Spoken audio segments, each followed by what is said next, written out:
Okay, I'm gonna try this with as little editing as possible and very few B-roll cutaways, so let's see how this goes.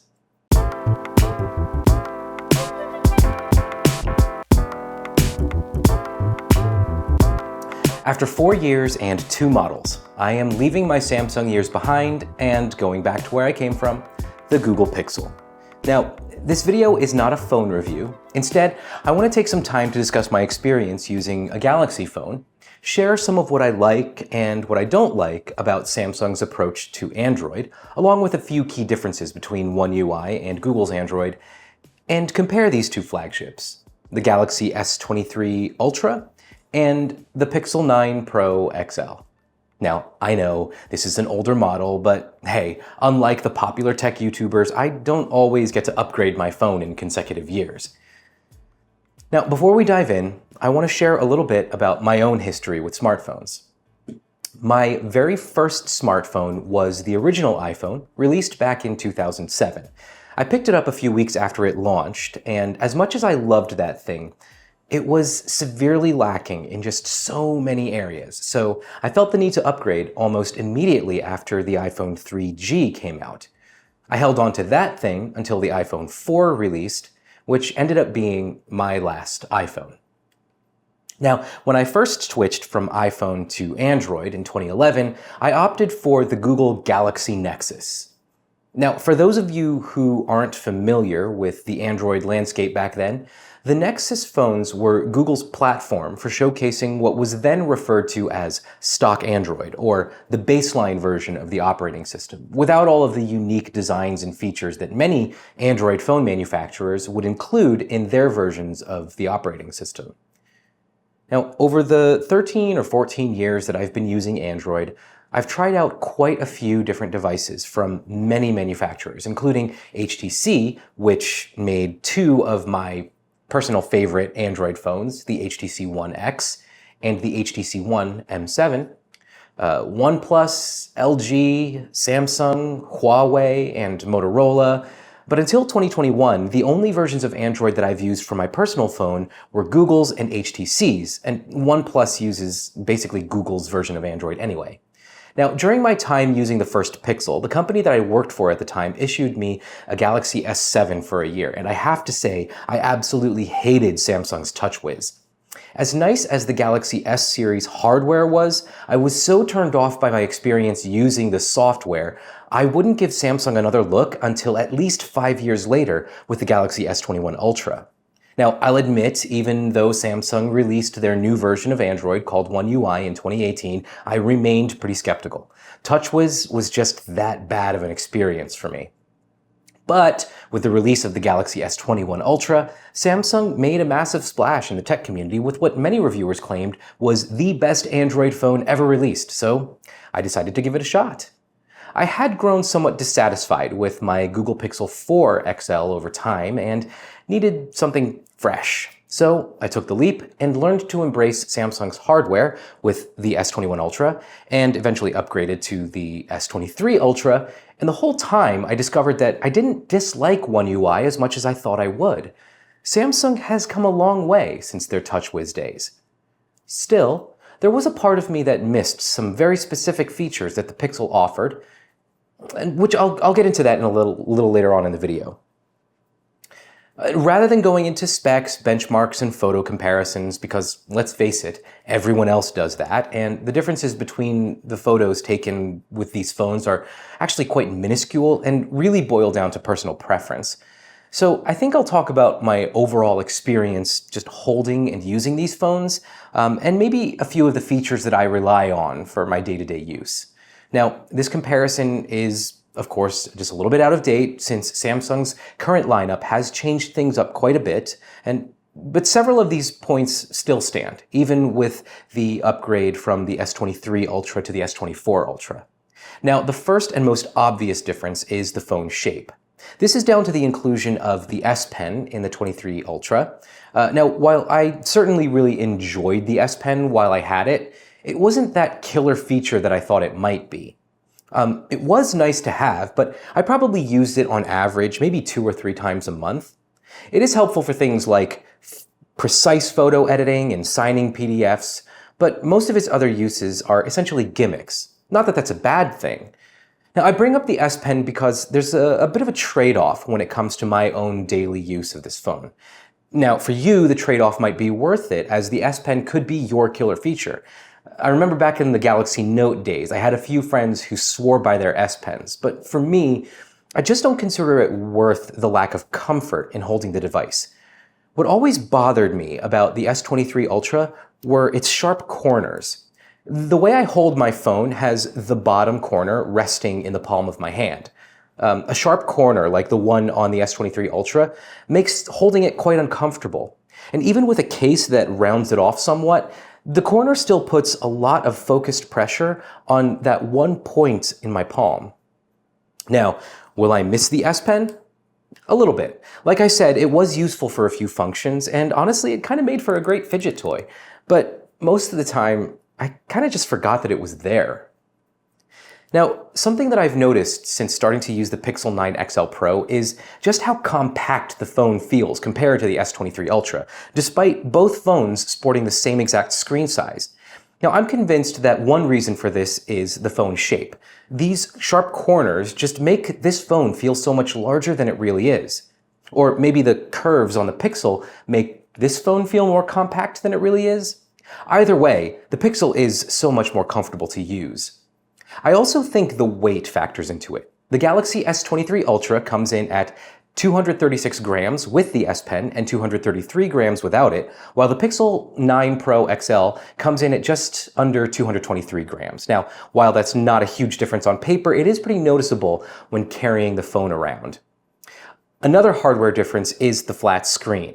Now, I recognize that this is completely different now with the S24 series, but coming from the S23 Ultra, the flat screen on the Pixel just feels so much better. I am so glad that the curved edge screen trend is pretty much over. Now, the last hardware difference I want to talk about is the camera layout. Both the Pixel and the Galaxy S Ultra are known for having some of the best cameras in the smartphone world. And Samsung pulls this off with its quadruple camera array, including a 200 megapixel camera, a 12 megapixel ultra wide, a 10 megapixel 3x telephoto, and a 10 megapixel 10x telephoto. Now, Google's camera specs aren't nearly as impressive, but the processing on the phone is something to behold. And to be fair... Well, to be fair... Oh, don't say to be fair. I hate when people say to be fair. It sounds like, to be fair. To be fair. Well, to be fair. Well, to be fair. To be fair. To be fair. To be fair. To be fair. Well, to be fair. To be fair. To be fair. To be fair. The camera specs aren't lacking, they just aren't as impressive as Samsung's overall. The Pixel 9 Pro sports a 50 megapixel main camera, a 48 megapixel ultra wide, and a 48 megapixel 5x telephoto. But when it comes to smartphone cameras, specs aren't everything.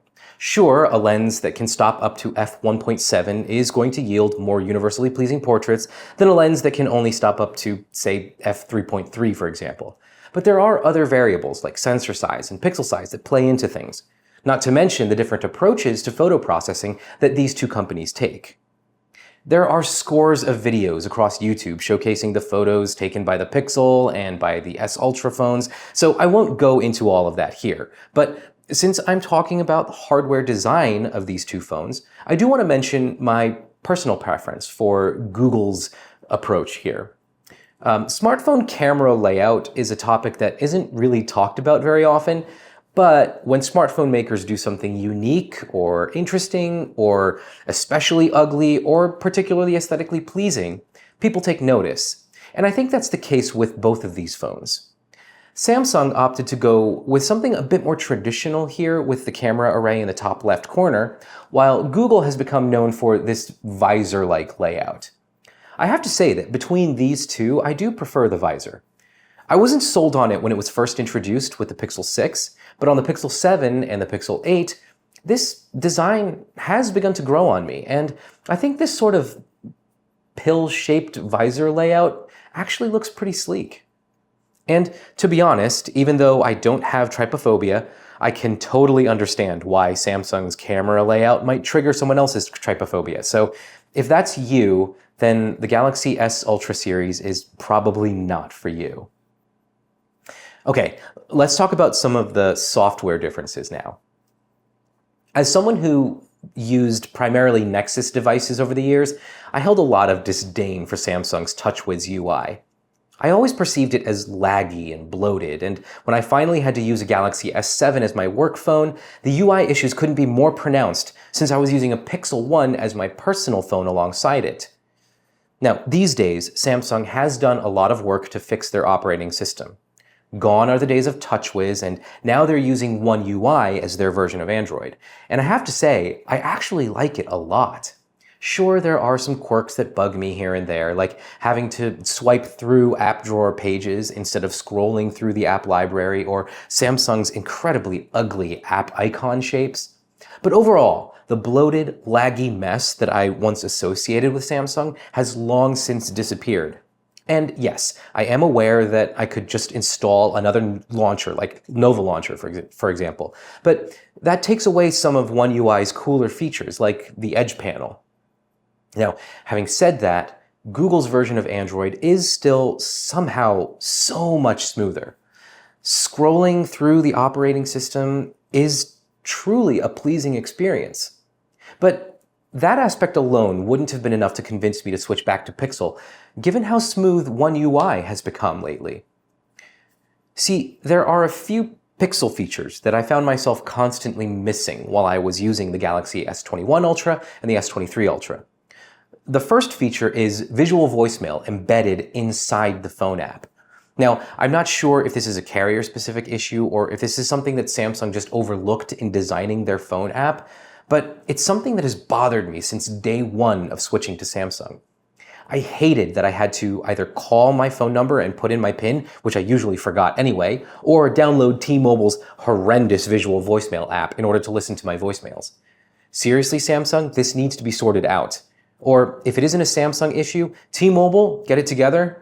Samsung phones are the most widely sold Android phones in your portfolio, but they aren't able to access voicemails inside the phone app? Come on. Now, the second feature is also phone-related, and that's Google's call screening feature. Now, to be fair, To be fair, Samsung has their own call screening feature, but it's buggy, and it often didn't show up when I wanted it to, or it would show up when I didn't need it. For instance, when I got a call that was labeled scam likely, the call screening button wasn't available, but if I got a call from my wife, I would see the call screening button appear suddenly. I don't need to screen calls from my wife, Samsung, but I would certainly like to screen calls from unknown numbers. The call screening feature on Samsung was tied to Bixby, which, I have to say, has quietly come a long way since the days it was first introduced and constantly mocked by non-Samsung fanboys like myself before I got the S21 Ultra. Now, it's nowhere near as good as Google Assistant, but it definitely ranks up there with Siri as one of the better voice assistants. But because Google Assistant is available on every Android phone, Bixby just never got a fair shake, and frankly, I never really put it to use. Though I did enable a few Bixby routines, and I did find them to be pretty helpful. Now, the third feature is more of a utility issue, and that's work profile scheduling. On my S23 Ultra and my S21 Ultra before it, there's no way to schedule my work profile to turn off and turn on at specified times automatically. I have to actually go into the settings myself, search for work profile, and then turn it off manually. And then the next morning, I have to remember to go back into the phone's settings and turn my work profile back on.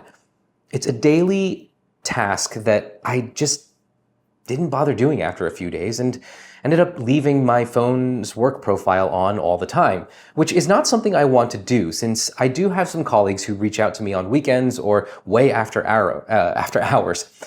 Anyone who needs to reach me has my cell phone number, and everyone else can just wait until I log back in the next workday. Or at least, that's how I imagine I live my life. Instead, I would find myself replying to emails at midnight or on the weekend. But it would be a mistake for me to turn off my work profile and then forget to turn it back on Monday, which is something that I did after coming back from my honeymoon, but thankfully I was glued to my computer pretty much all day, every day for my first week back. On the Pixel, however, I can set my work profile to turn on at 8:30 a.m. and turn off at 5 p.m. every weekday.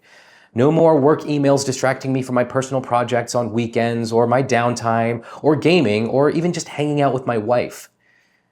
I don't understand how Samsung hasn't introduced this functionality in the 4 years that I've been using their phones, especially since it's baked into Android. Now, the last feature I want to talk about is something called Now Playing, and honestly, it is a bit gimmicky, but it's a gimmick that I actually missed quite a bit when I switched over to Samsung. Now, if you're not familiar with Now Playing, it functions similarly to apps like Shazam, which listen to whatever music is playing in the background, whether you're at a party or at a bar or at your friend's house and they have some music playing on their home speakers. You're curious about what song is playing, so you take out your phone, you open up Shazam or Google Voice Search, you tap on the Search a Song button, and you wait a few seconds while your phone listens and searches for the song. On the Pixel, the phone is just doing all of that for you in the background and displaying the song name on your screen without you doing anything. Now, it doesn't always pick up the phone since it's doing all of this on device without connecting to the internet, and that's limiting it to a library of song IDs. That's probably about 10,000 songs or so. But even if it's a bit spotty, particularly if you listen to a lot of indie or unknown artists or your local DJ's mixes of popular songs, it's still a feature that I find incredibly helpful. It's definitely not as important as those other features I mentioned, and certainly nowhere near a deal breaker. But it is something that I'm pretty happy to have back. Now, while I am glad to go back to the Pixel, it is not a perfect transition. There are a few features that I will miss after leaving Samsung behind. The main one is something that I don't think has a name, but it's this little feature in the alarm clock that asks you if you want to resume an alarm after turning it off. For example, we're coming up on Labor Day and I'd like to sleep in on Monday. Sunday night, when I go to turn off my weekday alarm, the S23 Ultra asks me if I'd like to re-enable my alarm for the day after. The Pixel doesn't ask me that. Now, it's not a deal breaker for me as I check my alarm every night before I go to sleep, but it is nice to know that it exists, if for no other reason than peace of mind. Okay, I know I said minimal edits, but I just had to correct myself here. It turns out that the Pixel does indeed have this feature. And in the Pixel, it's actually even more robust than the version that Samsung offers. So I'll go ahead and show it to you here. So if you open up your clock app and look at the alarms, you'll see a little arrow up here. So you tap that arrow, and it brings you down to your alarm options. You can pause the alarm temporarily by clicking that plus icon, and now you have a calendar here that you can use to choose specific dates or date ranges that you want your alarm to not go off. That is excellent. It's even better than Samsung's version. Shout out to Pixel for doing that. And yeah, let's keep moving through this video. Another feature that I will miss after trading in my S23 Ultra is the S Pen. Now, like I mentioned before, I didn't exactly find it to be the killer feature I imagined it would be, and the trade-off really wasn't worth it, but I did like it. Like I said, it was helpful for things like signing PDFs or doing precise photo edits, but it was also helpful for things like acting as a camera remote, or even just for jotting things down or doodling a bit. Okay, now these next three items aren't exactly what you would call features, but they are things that I think Samsung does better than Google. The first is one-handed mode. Since both of these phones sport 6.8-inch screens, it does make sense that they would have one-handed modes built in. The Pixel's one-handed mode is severely lacking and effectively takes away a good portion of the screen. The S23 Ultra, and I'm assuming the S24 Ultra, handles this much better by essentially scaling down the entire screen and moving it closer to your thumb. The second item is a UI element. When you open Google Messages on a Samsung phone, the topmost message is much lower on the screen, making it a lot easier to reach one-handed on larger screens. Google Messages on a Pixel phone has a more traditional layout, which forces you to use two hands on a larger screen or readjust your grip so you can reach the topmost message. The third item is the app switcher. What I appreciate about Samsung's approach to the app switcher is that you can easily close all of the apps without having to swipe across to get to the last app by having a persistent close all button at the top of the app switcher. Google puts their clear all button all the way at the end of the app switcher, so you're forced to swipe through all of your open apps to get to it. Which leads me to the last Samsung feature that I'll miss, and that's the memory management widget. First, I loved having my storage and memory available to me at a glance. And second, I loved being able to free up some memory just at the tap of a button. And speaking of widgets, Samsung has so many more built-in widgets for practically anything you can think of. One of my constant go-to widgets was the Galaxy Buds widget that allowed me to view the battery of each individual earbud and the case, as well as toggle the earbud's different features straight from my home screen. Now, I can't say whether this is something exclusive to Samsung, as I don't have a pair of Pixel Buds yet, but I do hope that something similar is available on Pixel for when I do get my Pixel Buds. Now, I know I didn't cover everything. I'm sure there are quite a few features on both phones that I forgot to mention. In fact, I know there are, but these are just the ones that I remembered easily off the top of my head. I also don't have a ton of time to come up with an exhaustive list anyway, since I have to ship this phone back to T-Mobile or I won't get the trade-in credit that's getting me this phone for free. Now, overall, I definitely enjoyed using Samsung phones these past 4 years. They do get a bad rap from many Android enthusiasts, myself included, but I think that a lot of that is unearned after One UI. Sure, they still come preloaded with a lot of extra duplicate apps that Google has better versions for, but given how powerful their phones are and how snappy One UI is, the bloatware is really just a minor inconvenience. And while I still prefer Google's UI, the past few years have shown me that Samsung's UI can be just as enjoyable. You'll just never get me to like Samsung's app icon shape though. Ugh. Will I ever go back to Samsung? In its current state, probably not. But that's not to say that this isn't a great phone. Like I said, Samsung's UI has come a very long way. It's just that some of the features that I mentioned here are pretty much deal breakers for me, even though they might not be deal breakers for you, and having them available again after switching back to Pixel is actually game-changing. But if, say, work profile scheduling and visual voicemail in the phone app are fixed, that could be enough to make me consider Samsung again. You see, I don't like blind brand loyalty. I fully admit that Samsung does quite a few things better than Google does, and Google does quite a few things better than Samsung does. And I think that having more options like this only helps make the tech landscape better.